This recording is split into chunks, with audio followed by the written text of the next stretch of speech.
Егер де күтімі болып, не болмаса күтетін бала шағасы болып, әке шешесіне ие болған азаматтар болатын болса, не бар мұнда?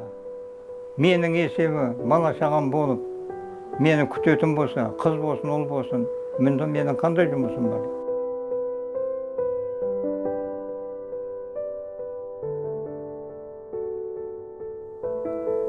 Дүние жоқ, қалды.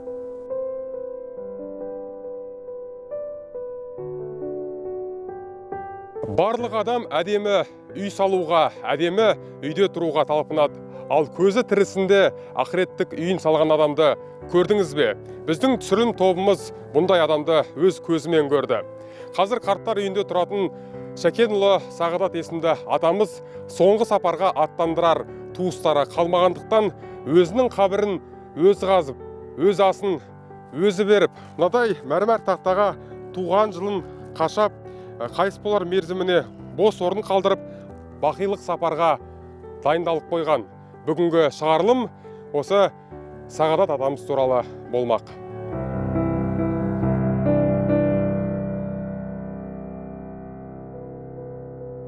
32 жылы туған екенмін, май айы, май дегенде 15 болып тұр ол, документ бойынша.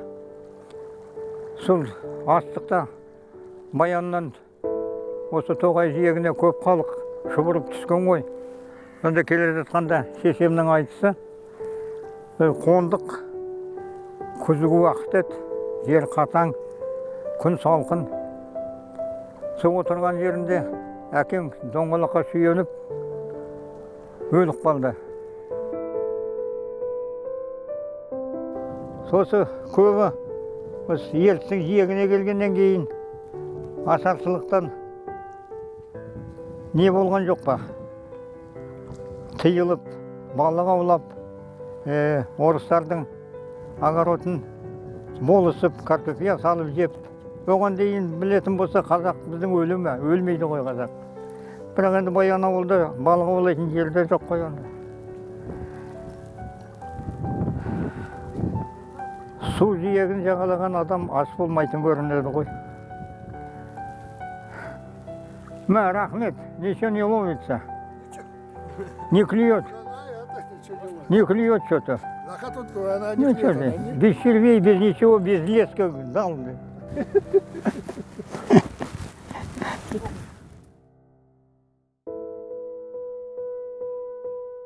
Азаматтардың барлығы соғысқа кеткеннен кейін, бірыңғай кемпір шалменен балалар қалғаннан кейін, сол қолғабыс қылдық, шамамыз келгенше. 400 грамм нанға бола жұмыс істедік.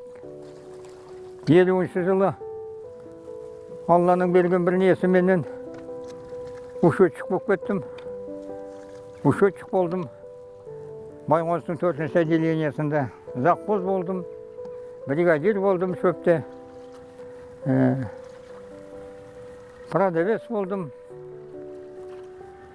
60 жылы завстат болдым.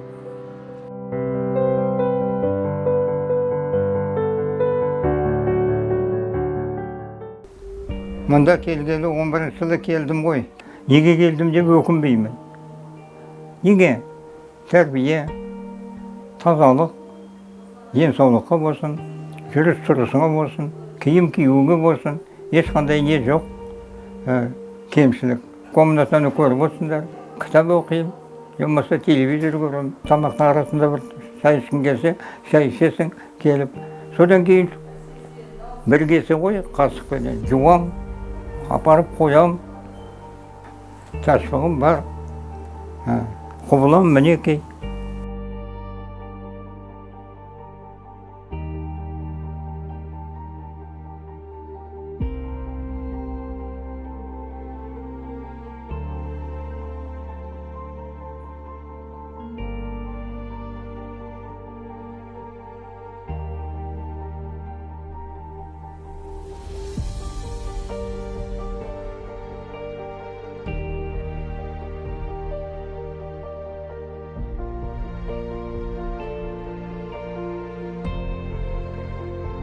Аллаға азы көпті жасымның ішінде соласы Аллаға сыйынып келем. сақтаушы Құдай. Намазда тұрғанда тілекпен тұрасың. Тілекпен тұрасың. Намазға, Алла Тағала осы тілегімді қабыл ет деп. Оқыған намазымды қабыл ет деп. Соның барлығы іштегі тіпті өзіңнің ойыңды сыртыңа шығарған болып тұрасың намаз оқығанда. Мәшіл сүменді дедім ғой бағана. Мынандай үй емес, жай кірпіш үй ма, шым үй ма, біле қоймаймын. Сол еніп келдім, еніп келгеннен кейін ассалаумағалейкум дедім, оны жақсы білемін, түсімде. Үш кісі, екеуі қара сақалды, біреуі қара сақалды, біреуі ақ, мәшіл өзінің әлгі несі бар ғой. Міне сондай тірек сиям. Сол келдім, сонда келіп, бәлен түген деген жоқ. Жастанағыдай бұрышқа лақтырып жүрді. Содан өзім соны жорыдым, менің тататын үн бар екен. Жанынан орын бермеген.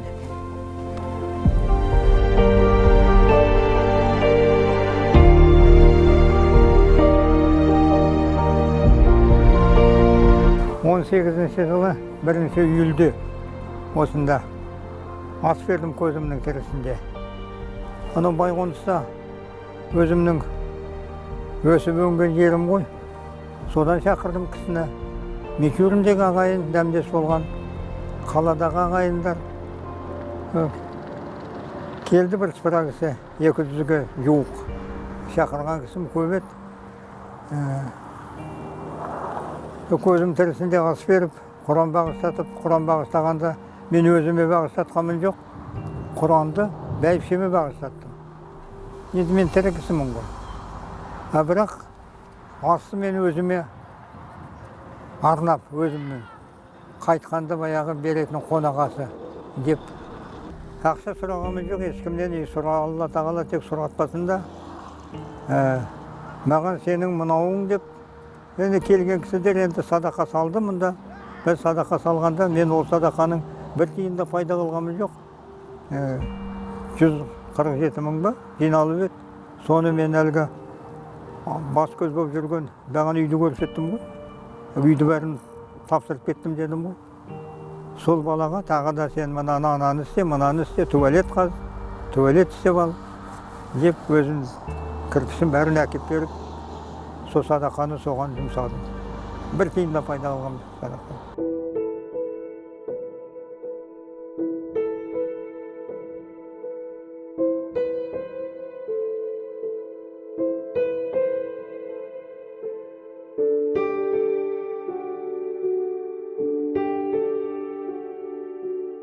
Осыда осы көріп алған Жұмәлі қызы қаншайым марқұм. Жатқан жерің жарық, топырағың торқы болсын. Кейінгі достарың, құрбы-құрдас, жолдастарың дендеріне саулық, бастарына амандық берсін. Көзге жас, көкірекке қайғы алғызбай, ей Алла Тағала. Жатқан жерің жарық, топырағың торқы болсын. Аллаху акбар, Алла. Бәйбішем 9 жылы қайтыс болды. Биыл мінекей 10 жыл болды. Үйілдің 5 күні, 6 күні жерленіп еді.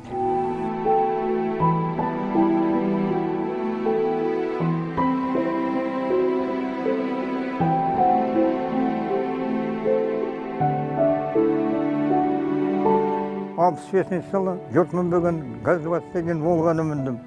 Жанымда ма менің ол? Көрініп тұрма ол менде. Дүние бұқ. Қалды. Осыны сұрағым. Жалдап қазғыздым мен. Көзімнің тірісінде өз қабырымды өзім қазғызып, өзім бәрін қалатып, көзім көрсе болды. Сосын мені жатқызадым. Міне осы менің. Әйтпесе ешқандай мына өліп қаламау, немес үйтеді-ау, бүйтеді-ау. Жоқ. Битті. Осының көрген ойымда дәнеге жоқ. Егерде көп болатын болса, істеген қиянатың. Отқа жанасың, не болатын болса, жұмаққа барасың дейді. Жұмақ әне. Жердің қойыны, топырақ болса да жұмақ. Мен осыны білемін. Туғаннан кейін туылмақ болғасын өлмек болады. Айтатыным жастарға, еліміз аман болса, қабырғамыз сөгілмесе, етегіміз түрілмесе, жастарымыз жұмыс істесе, өзінің еліне еңбегін сіңдірсе, оның артық немене керек?